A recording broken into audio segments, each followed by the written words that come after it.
আমার সেই গল্পটা এখনো শেষ হয়নি। শোনো, পাহাড়টা আগেই বলেছি ভালোবেসেছিল মেঘকে, আর মেঘ কিভাবে শুকনো খটখটে পাহাড়টাকে বানিয়ে তুলেছিল ২৬ বছরের ছোকরা, সে তো আগেই শুনেছ। সেদিন ছিল পাহাড়টার জন্মদিন। পাহাড় মেঘকে বললে, আজ তুমি লাল শাড়ি পরে আসবে। মেঘ পাহাড়কে বললে, আজ তোমায় স্নান করিয়ে দেব চন্দন জলে। আজ চোখ যেন সরছে না, আকাশের চাঁদের জ্যোৎস্না চুইয়ে পড়ছে তোমার গালে, তোমার ঠোঁটে। তুমি যেন আস্ত কবিতা। এমন পোড়া কলম সর্বনাশী। আজ কবিতা থাক, জীবনের কথা বলি। যে জীবন প্রতিদিন তোমার প্রতীক্ষা করে, প্রতি মুহূর্তে তোমায় হারাতে ভয় পায়। ভয় কি? শক্ত করে ধরো হাত, শক্ত করে দুজনে পার করে যাব সবটা পথ। দেখো দেখো, কখনো এই হাত ছাড়বো না। দুপুরের চড়া রোদ হেরে যাবে, দক্ষিণা বাতাস ছুঁয়ে যাবে, তবু ছাড়বো না। জানো জানো, লাল শাড়িটায় না তোমাকে আজ বড্ড মানিয়েছে। পাগল, তোমার বনে দেওয়ার স্বপ্নে আমি বোধ হয়ে থাকি। কাজ হয় না, এলোমেলো অগোছালো ছড়িয়ে বসে আছি। আমায় গুছিয়ে নাও তুমি।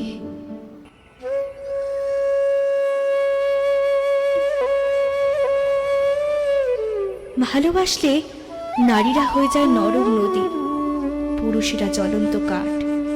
সেইভাবেই মেঘ ছিল পাহাড়ের আলিঙ্গনের আগুনে, পাহাড় ছিল মেঘের ঢেউ জলে। হঠাৎ আকাশ জুড়ে বেজে উঠল ঝড়ের জগঝম্প।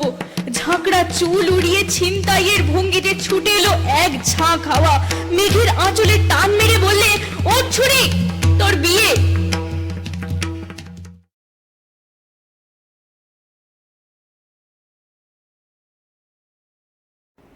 হ্যালো হ্যালো, আমি আর পারছি না, কিছু একটা করো। কাল আমার আশীর্বাদ, সব ঠিক হয়ে যাচ্ছে, সব। আর কত কত প্রতীক্ষা করাবে আমায়? চুপ করে থেকো না লক্ষ্মীটি, বলো, শুনছো? Hello hello. অধৈর্য হয় তারা যাদের নিজের উপর বিশ্বাস কম।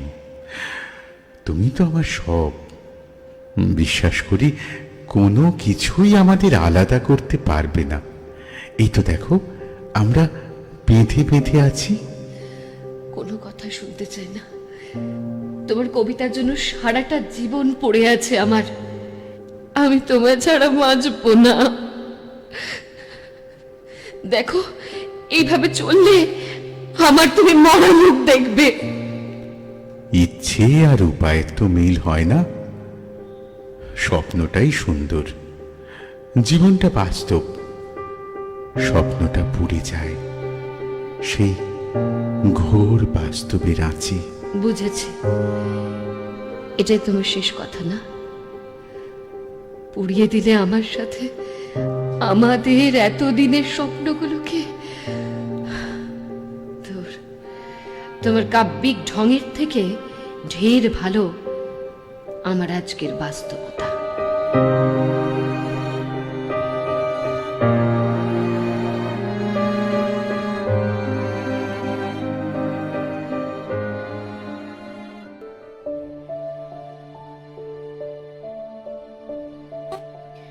এখনো শেষ হয়নি গল্পটা।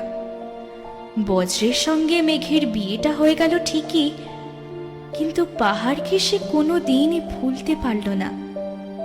বিশ্বাস না হয় তো চিরে দেখতে পারো পাহাড়টার হাড় পাঁজর। ভেতরে থই থই করছে শত ঝর্ণার জল।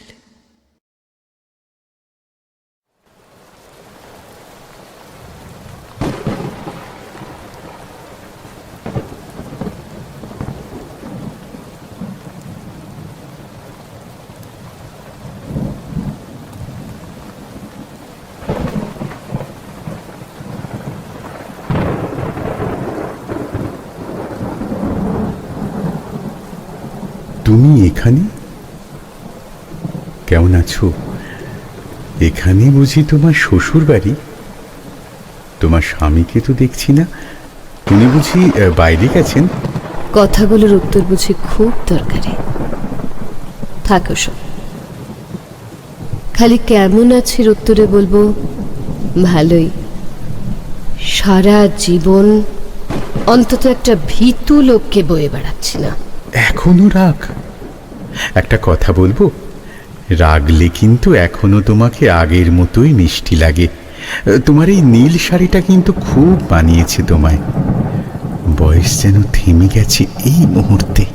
কিছু থেমে নেই, সময় ভীষণ বুদ্ধিমান। আমার মতো প্রতীক্ষা করে বসে থাকে না। বিয়ে, সংসার, সন্তান সব হলো, তবু আমি কেন এখনো তোমায় ভুলতে পারি না বলতে পারো? মাঝে মাঝে খুব ঝগড়া করি নিজের সঙ্গে, তবু তবু তুমি থেকে যাও একই রকম ভাবে। ওসব কথা থাক না। সেদিন সাহস করে যে হাত ধরতে পারিনি, আজ অসময়ে এসো না, শক্ত করে হাত ধরি। এখন আমার কোনো প্রতিবন্ধকতা নেই। বিশ্বাস করো, কত কত খুঁজেছি তোমায়, পাইনি। আজ হঠাৎ এখানে এভাবে। বিশ্বাস করো, দেরি হয়ে যাচ্ছে, অনেক কাজ পড়ে। আসি, ভালো থেকো। আর শোনো, এভাবে একা থেকো না, খালি কষ্টই পাবে।